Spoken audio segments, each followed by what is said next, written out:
Assalomu alaykum aziz YouTube ixlosmandlari. Sizlarni yana bir bor kanalimdan ko'rib turganimdan bag'oyatda xursandman. Sizlardan iltimos, ushbu video rolik rivoji uchun iltimos like tugmasini bosib qo'yib, albatta kanalimizga podpisatsiya berib qo'yishni ham unutmang. Ishxonamdan zo'ra chiqdim. Uyga borishni hech ham istamasdim. Mashinam avtoulovlar to'xtash joyida turganiga qaramay yo'lning narigi betidagi xiyobonga yo'l oldim. Favoralardan otilib turgan o'ynoqi suv tomchilarini kuzatib, ko'nglim biroz taskin topgandek bo'ldi. Oxirgi paytlarda ko'nglim tor bo'lib qolganini o'zim ham sezyapman. Lekin nima qilay? Hammasi mana shu ko'rma-ko'r ko'ngilni deb bo'lyapti-da. Bunday yurishim bilan ish bitmasligini tushunganim uchun ham sekin ortimga qaytdim. Uyga kirib borganimda xotinim dasturxon tuzab meni kutib o'tirgan ekan. Turmush qurganimizga 17 yil to'lgan bo'lsa hamki, Nargiza hanuzgacha ishdan qaytishimga xuddi bir marosimdek qarashini yo'qotmagan. Lekin bular menga allaqachondan beri yoqmasligini yashirishga zo'rg'a kuch topaman. Chiroyli tuzatilgan dasturxon boshiga kelib o'tirarkanman, choy qo'yib uzatishga chog'lanayotgan xotinimning qo'lida sekingina ushladim. Imkon qadar bosiq ovozda gapirishga harakat qilib, jiddiy suhbatlashmasak bo'lmasligini tushuntirdim. U indamaygina boshini xam qildi. Bu holatidan vijdonim battar qiynalayotganini qani edi tushunsa. Lekin xayolimni 2 oydan buyon band etgan fikrni aytmasam bo'lmasdi. Asabiylasha boshladim. Ajrashmasak bo'lmaydi. Nima uchun? Uning aytgan gapi shu bo'ldi xolos.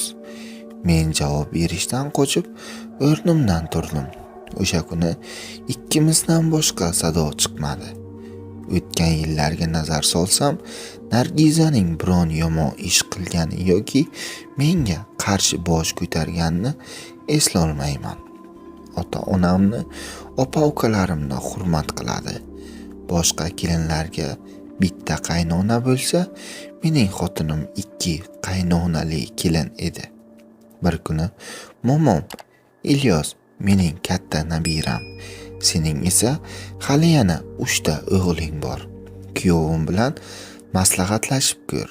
Katta kelining mening xizmatimni qilsa degandim. Aya, meniki seniki deganingiz nimasi? Siz katta buvi bo'lib uyimizning to'rida o'tirasiz. Siz bilan mening xizmatimni qilmasa, qandoq kelin bo'ldi u? Momom baribir o'z aytganida qat'iy turib oldi. Tuyimdan avval yotib qolganlari esa vaziyatni ular tomonga hal etdi. Biz yangi kelin kuyov buvim bilan birga yashaydigan bo'ldik. Nargiza og'rinmay buvimning ham, onamning ham ko'nglidan joy olishga harakat qilar. 2 ta uydagi bir juft qaynonalardan ortmay qolardi. Men bejoraga esa surunkali charchoqda yuradigan xotin nasib etgandi. To'g'ri, u pazanda, qo'li gul orasida, biroq erkak kishiga bularning unchalik ham ahamiyati bo'lmasligini u o'z vaqtida tushunib yetmadi. Hamma narsaga boshini egib ketaveradi. Ba'zida atayin begona ayollar bilan telefonda gaplashardim. Zora meni rashk qilsa deb. U esa jim. Ishdan atayin kech qaytardim. U yana jim. Hamma qiliqlarimga sukut bilan javob berardi. Birovga churq ham etmas, ota-onasinikiga ham ketib qolmasdi. Ayolimning qalbini junbushga keltirishga bo'lgan urinishlarim, barcha harakatlarim samarasizligini anglaganimdan so'ng men ham befarq erga aylandim. Tabriklaymiz, ota bo'ldingiz, o'g'il. Doyaning aytgan bu so'zlardan 7-osmonga uchdim. Axir qaysi erkak ota bo'lishni, ayniqsa to'ng'ich farzandi o'g'il tug'ilishini istamaydi deysiz? Biroq shifokorlarning 2 kundan so'ng aytgan gaplari meni butunlay karaxt ahvolga solib qo'ydi. Rafiqangizning homiladorlik davri og'ir o'tgan. Tug'ruqdan so'ng ko'p qon yo'qotdi.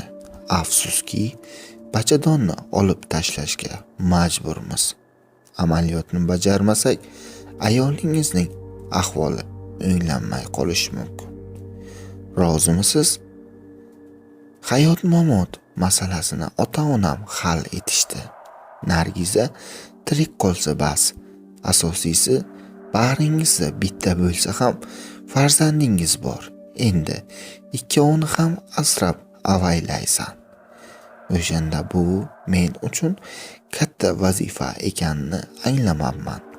Idoramizga 4 yil avval ishga kirgan Matluba bilan til topishishga unchalik ham qiynalmadim. Men xushomadlarni o'z o'rniga qo'yadigan erkak bo'lsam, u munosib javob qaytarishni, nozik rashma qilishni biladigan ayol edi. Oilasidan befarzandligi sabab ajrashgan, o'zini butunlay ishga bag'ishlashgandi. Yuragim Matlubaga tegishli bo'lib qoldi.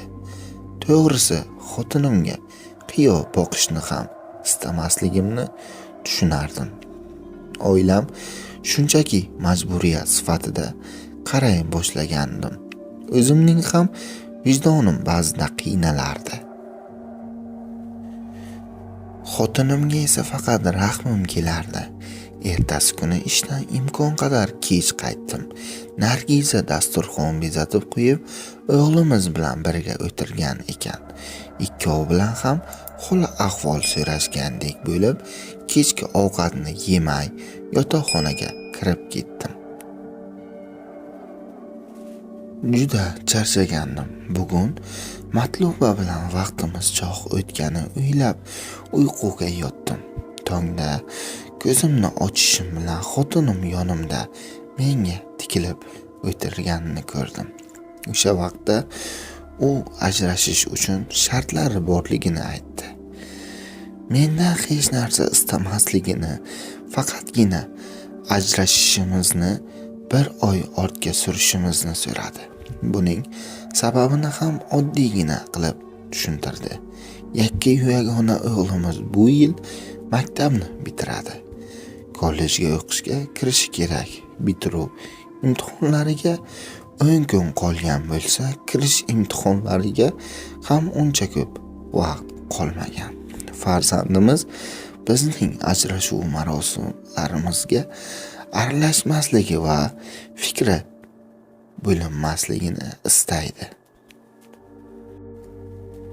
Mana shu 1 oy davomida imkon qadar yaxshi yashashga harakat qilishimiz kerakligi, har kuni ishga ketishim va uyga qaytishimda o'g'limizning ko'z o'ngida yuzidan bo'sa olishim kabi shartlarni qo'ydi.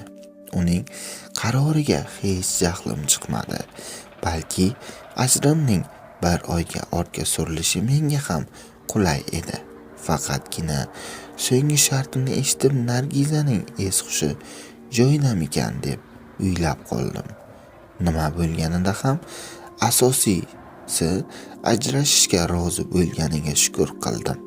Nega ajrashyapsanlar deb aytadiganlar ko'p bo'lishi mumkin, lekin men uchun oilangdan ajrama degan gaplar kor qilmasligini hamma ham yaxshi tushunadi.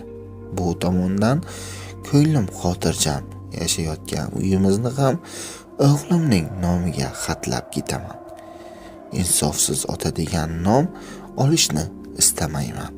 1 yil avval Matlubaning nomiga 2 xonali uy sotib olgandim. Hozircha o'shanda yashab turamiz. Keyinchalik esa bir gap bo'lar.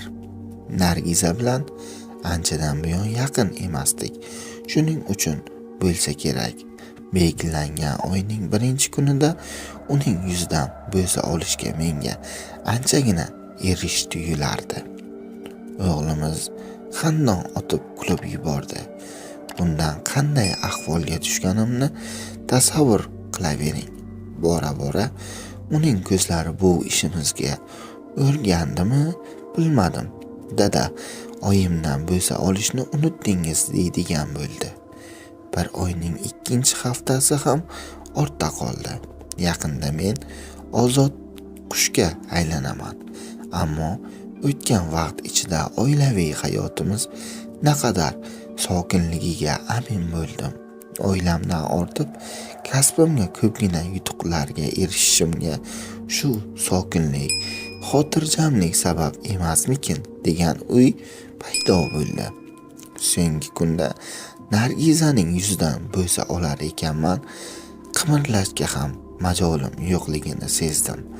O'g'limiz biz bilan xayrlashib ko'chaga chiqib ketdi. Men esa hamon rafiqamning qarshisida turardim. Hayotimizga shunchaki yaqinlik yetishmaganiga afsus chekardim. Uning ham ko'zlari mungli, xuddi yuragidagi dardini aytgisi kelayotgandek edi. Indamay ishga jo'nadim. Aniqrog'i, idoraga ham bormadim. Xiyobonda sayr qilgim keldi. Qancha vaqt yurganimni bilmayman. Oxiri idoraga qarab chopa boshladim. Hovliqib Matlubaning xonasi tomon yurdim. U ham meni kutgandek eshik ostonasida turardi. Biz ortiq birga bo'la olmaymiz. Xotinim bilan ajrashishni istamayman. Yuzimga tarsaki tushsa ham chidadim. Nazarimda Matluba uyqudan endi uyg'ongandek ahvolda edi. Uyga shoshardim. Nargiza uchun yo'l-yo'lakay guldasta oldim. Oxirgi marta unga qachon guldasta sovg'a qilganimni eslolmasdim. Eshikni ochib, bir umr har tong yuzingdan bo'sa olishga tayyorman deganimda hayron qolsa kerak. Eshikni taqillatdim. Hech kim javob bermadi. Itarib ko'rsam ochiq ekan. Qiziq. Eshigimiz doim qulf turardi. Nargizani yotoqxonadan topdim. U qo'lida bir qog'ozni ushlagancha uxlardi. Har holda men shunday deb o'ylagan ekanman. U nafas olmasdi. Men Matluba bilan ovora bo'lgan vaqtda ayolim ko'krak bezi saratoni bilan og'rigan, lekin kurashishga kuchi yetmagan ekan. Nargiza o'zini uylamagan bo'lsa-da, umrining so'ngida o'g'limning ko'z o'ngida mehribon er va yaxshi ota bo'lib ko'rinishimiz uchun menga imkon bergan ekan. Afsuski men bunday ayolning qadriga yeta olmadim.